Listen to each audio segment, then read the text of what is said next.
E hoje o tema é Oriente, a precisão dos calibres Oriente, isso mesmo. Então vamos lá.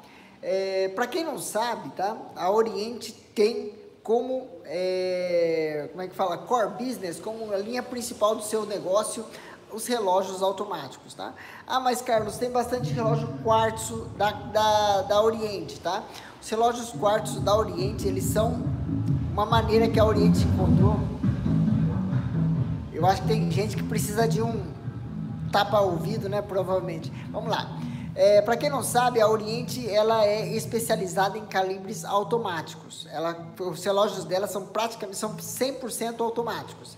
Mas as pessoas vão perguntar para mim, mas Carlos, e os relógios quartzo da Oriente? A gente vê bastante relógio quartzo, a gente vê relógio solar da Oriente.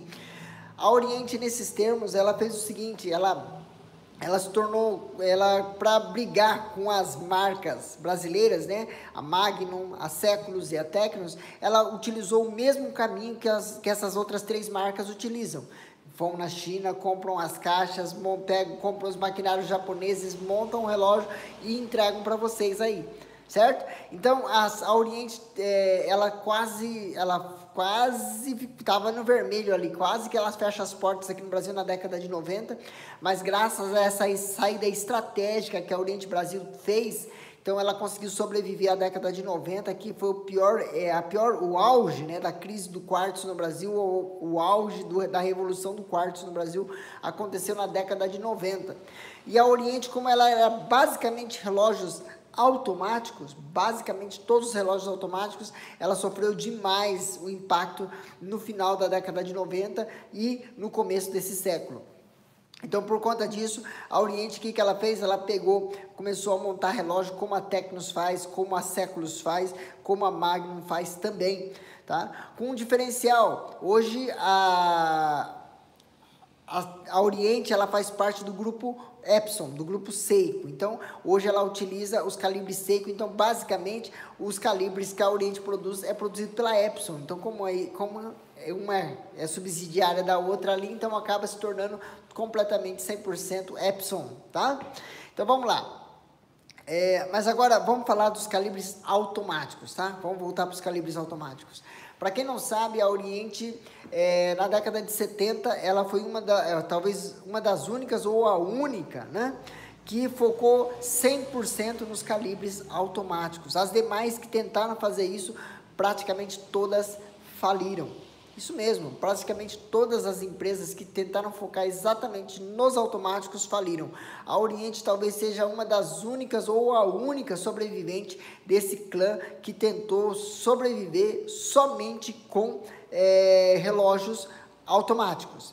Mas a estratégia que a Oriente tomou frente às demais empresas, né, principalmente as principais empresas suíças, porque o Japão basicamente adotou a tecnologia quartzo. Então a Citizen e a Seiko, que eram as duas maiores ali, né, adotaram a tecnologia quartzo, e a Oriente não quis entrar nesse campo, ela ficou nos automáticos.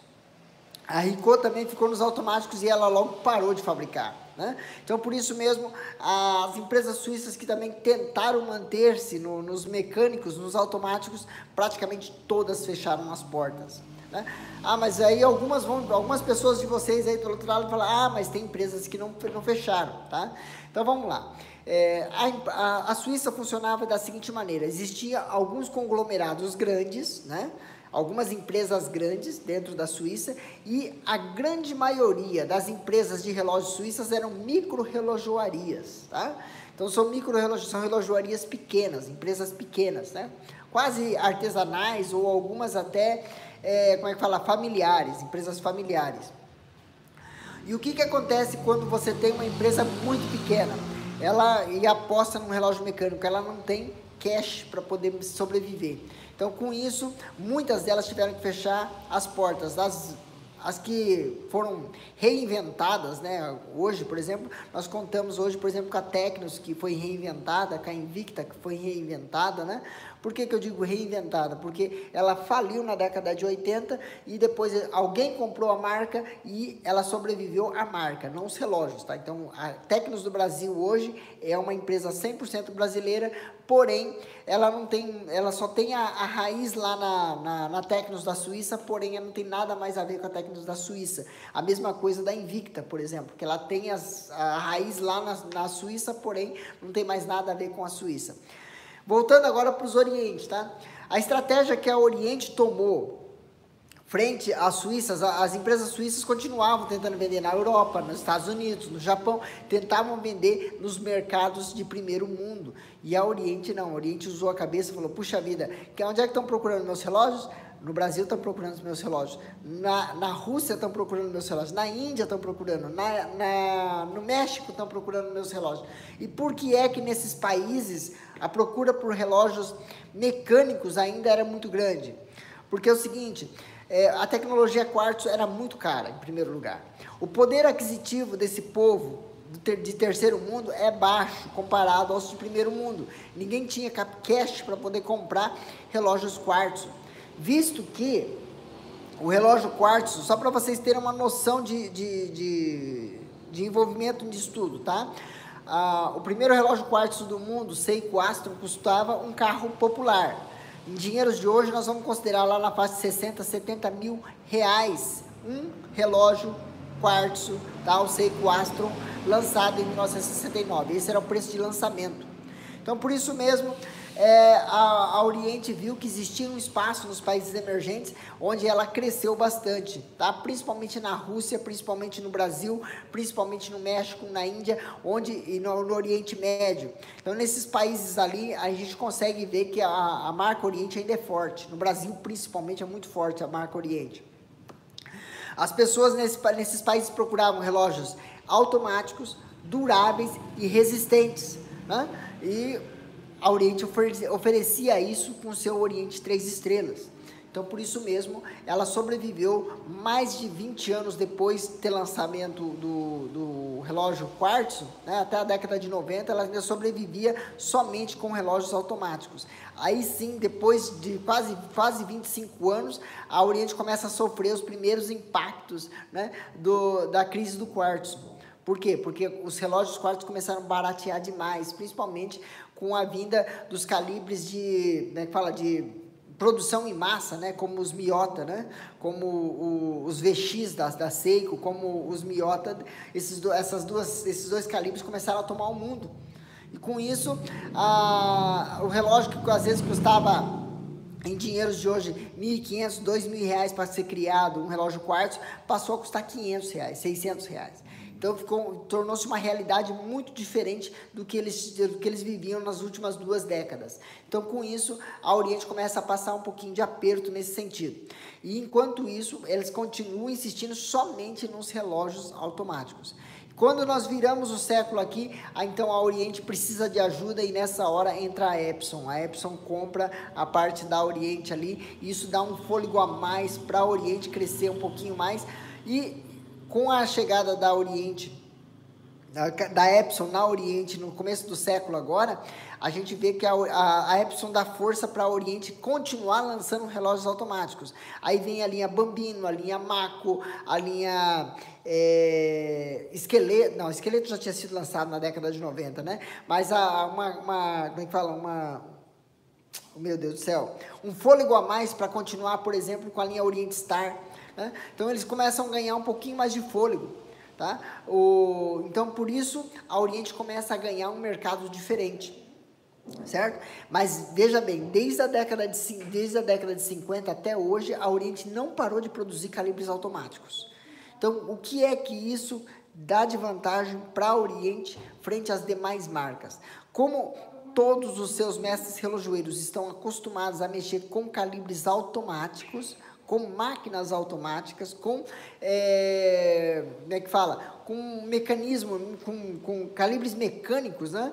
Então, isso faz com que os mestres relojoeiros da Oriente tenham uma expertise um pouquinho maior em termos de calibração de máquinas, em termos de produção de rodas e maquinário completo de um relógio. E apesar do calibre ser extremamente barato, né? Extremamente barato, o 469 e o F49, agora substituto do 469, a gente vê que a Oriente começa a ter uma precisão muito grande. Tá? Vamos lá, agora vamos falar de precisão de calibre. Nós não estamos falando de resistência, nós estamos falando de precisão, que é o plumo que todo mundo agora começa a seguir. Ninguém está falando mais em relógios resistentes. Inclusive, se não me engano, umas lives aí atrás, aí eu perguntaram a respeito de peça de plástico em relógio. Ninguém está preocupado em peça de plástico no relógio. Tá? Quem se preocupava com peça de plástico no relógio é o pessoal lá da década de 90, do início do século agora, que reclamava que tinha peça de plástico porque eles queriam um relógio igual da década de 70, certo? Mas hoje em dia, as pessoas quando vão comprar um relógio mecânico, elas estão procurando precisão. Tá? É uma coisa diferente. Então, são dois plumos diferentes. Se você quer precisão, você tem que criar uma maneira que ele consiga rodar o mais suave possível. Se você está procurando resistência, você tem que criar peças o mais resistentes possíveis. Então, o balanço desses dois detalhes aí, às vezes, acaba levando mais para o lado da precisão, mais para o lado da resistência. Mas hoje nós estamos mais para o lado da precisão. E só para poder ilustrar tudo isso, eu canso de falar isso, mas olha, eu fiz vários testes aqui na minha vitrine, tá? Peguei o calibre, o 469 que está aqui no meu pulso, ele dá menos de 2 minutos por semana, menos de 2 minutos por semana. Nós estamos falando ali na casa de 12 segundos por dia, 12 segundos por dia. É um relógio que custa R$1.000. Um relógio que custa R$1.000. Para vocês terem uma noção, o que é 12 segundos por dia, a gente tem que começar a pensar o seguinte: qual que é a linha de medida dos relógios de luxo da Suíça, tá? Aqui é a tabela Koski, né? Que é como é que fala? A calibragem Koski, né? Que é a calibragem certificada, né? Oh, meu Deus do céu! É uma certificação suíça para os relógios de alto nível, certo? Essa certificação diz que o relógio tem que ter até 6 segundos por dia. Nós estamos falando de 6 segundos por dia. O Oriente custa R$1.000 e dá 12. Um relógio que dá 6 segundos por dia, nós estamos falando de relógios igual Rolex, nós estamos falando de relógio igual Omega, nós estamos falando de relógio igual Gran Seiko, tá? Quanto é que custa um Rolex hoje? Quanto é que custa um Omega hoje? Quanto é que custa um Gran Seiko? Quanto é que custa um Patek? Quanto é que custa um Breguet? Custa 40, 50 mil? Nós estamos falando de um relógio que custa 40, 50 vezes mais que um relógio de R$1.000, e esse aqui só dá 6 segundos a mais que aqueles lá, que custam 50 mil. Então, olha o grau de precisão que esses relógios 469 tem. 469, tá? Nós não estamos falando nem do F49, nós estamos falando do 469, tá? Fiz outro teste aqui na loja também, em questão de precisão de calibre. Então, o pessoal está falando assim, mas o calibre Seiko é mais robusto, o calibre Seiko é melhor, o calibre... Não, peraí, tá? O design Seiko, o acabamento do relógio Seiko, a construção do mostrador Seiko é inegavelmente superior. Então, a apresentação do relógio Seiko total é inquestionável, é melhor que o de Oriente, com certeza. Mas quando a gente pega dois calibres, se você pegar o calibre 7S e o calibre 469, o F49 é mais preciso. Ele é mais preciso que o Seiko. A máquina Oriente é melhor que a Seiko em termos de precisão. Em termos de precisão, o Oriente é melhor. Tá? Isso eu já dirigi vários testes aqui, tá? Dentro aqui da loja, tá? Peguei um calibre 469, um calibre 7S, enquanto o calibre o F49 estava dando em torno de 10, 12 segundos, o 469 dava 15, 17 segundos dia. Peguei um calibre YN, tá? Esse calibre aqui, ó, YN, que é o Open Heart. Esse modelo Open Heart aqui, ele deu 8 segundos por dia. 8. Nós estamos falando de precisão. Tá? Para você ter uma ideia, o calibre que deu 8 segundos foi o 4R35 do Presage.